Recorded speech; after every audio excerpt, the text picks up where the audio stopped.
a soft voice and hoarse. Before I get into my reflection, I never call it a sermon. I have to bring greetings from Dr. Festa, who's our chairman of the board. He's normally here, but he couldn't make it this morning.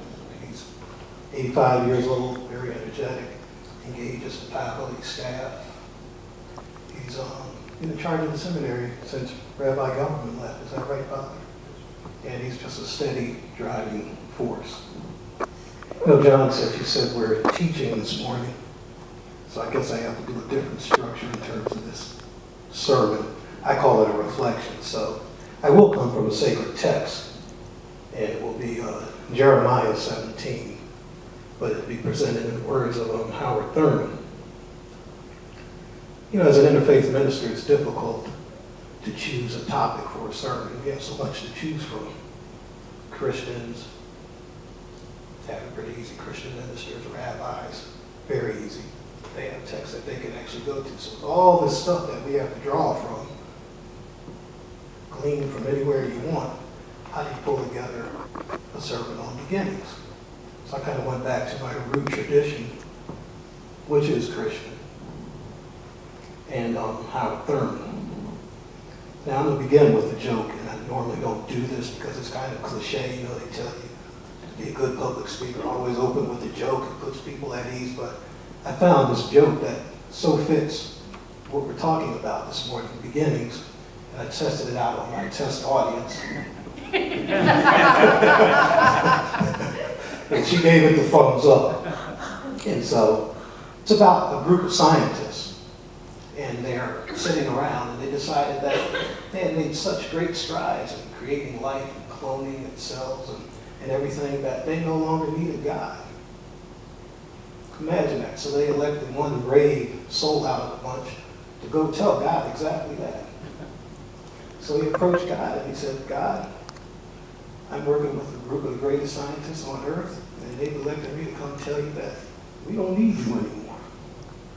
We can create life, we can clone all sorts of animals, and we're pretty close to doing it with humans in a perfect way. And God said, okay, but before you cut me loose, let's have a contest. Let's go back to the days of Adam when I first created man and see whose man turns out the best. So scientists said, sure, God, you're on. So he reached down, the scientist reached down in the earth and picked up a handful of dirt. And God said, you got to go get your own dirt. So I think you can see where this is going, right? Now, if you want to talk about beginnings, that goes to, you know, the very, very beginning. And I told that joke because here you have a scientist, a creator, and we're all creators, are we not?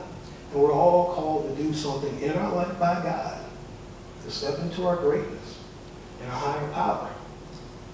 These scientists became so awed by themselves, so consumed with what their skills had produced, that they felt they no longer needed God. So as you sit here this morning, as a first-year student, second-year student, MTS, faculty, D-men, think about what you're getting ready to do. Your first-year guys are beginning the journey. Your second, you know, every beginning is preceded by an ending. So the ordinands, which are the second-year students, you're ending your first year, ended your first year. You're stepping into your second year, beginning your second year, and your final path to ordination. So what do you do with that? What do you do? Now, it's important for me to say, because John said that we're teaching Jeremiah 17 through our sermon. Switty, I am speaking from the Bible this morning, because I speak from so many texts, and sometimes it's not always the Bible, but my wife always reminds me, there's a Bible, speak from the Bible, so here it is. In this book, The 40-Day Journey, Howard Thurman asked, from where does your power come? From where do you seek approval? From whom when you want to prove that you are somebody. Now, if you listen to these ministers, these scientists rather, they were consumed with I. I am a great scientist. I've created life. I've done this. I've done that. You can go to any church on any given Sunday, and you can hear a minister. Look at one of these mega church ministers on TV. They mention the voice of God, but they mention the voice of God as something distant. And they talk about what they've done. I built this church. I pulled together this community. I healed this person. I saved that person. They leave God out. So what Howard Thurman says is that Jeremiah asked you to picture two distinct things. First thing is a shrub. Two shrubs, actually. The first one is planted in an arid, desert-like place. There's no water to nourish it. It's striving to stay alive. It's emaciated. It doesn't grow. The other one, the other shrub is in a fertile valley near a stream. Its roots will run deep into the earth. It can always access water. There's plenty of sunlight. There are trees. There's life all around it. So in this beginning, in the beginning of this year, our fall intensive, you have to ask yourself, which one of those shrubs do you want to be? Don't be like the scientists.